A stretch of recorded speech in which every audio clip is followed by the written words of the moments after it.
Okay, what the court said today is nothing unusual, because the real issue here is that when they went to, Julius Abure and his group went to the Federal High Court, they went and made a claim that they were entitled to be the leaders of the party.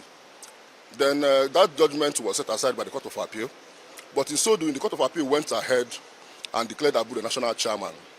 So when we came to the Supreme Court looked at the cases and said that no, that since the two lower courts have found that the substantive dispute was the issue of leadership of a political party, that they had no jurisdiction to pronounce Abure as national chairman of the party, and that their judgments were not out of jurisdiction, and they set aside the judgment.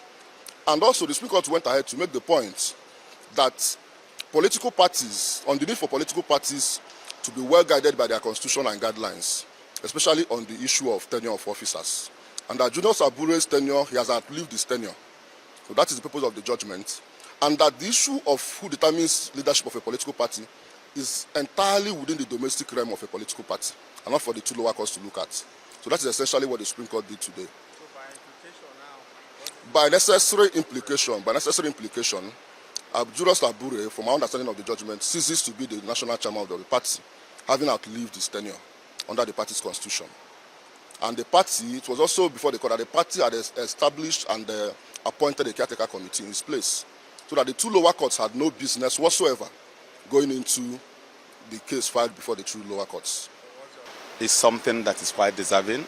It's something that is quite encouraging for any person to resort to court anytime such situation like this arises. I'm happy today that Labour Party has come to stay. This is a people's party. This is a party everybody believes in.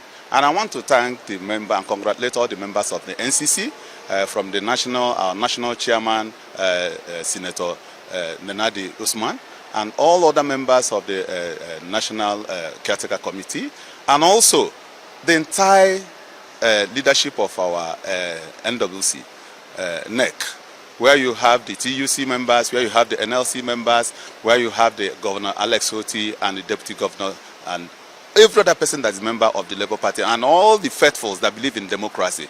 I think this is quite resounding for democracy. It has brought back the belief at the instance and strength of the democratic system in Nigeria. What message do you have for party members? Well, the message I have for the party members is that all along they have been so patient, because situations have risen where they should have rioted or reacted violently, but they have been so patient. So I'm telling them that they should now still remain patient, and let's build the party together. All hands must be on deck moving forward.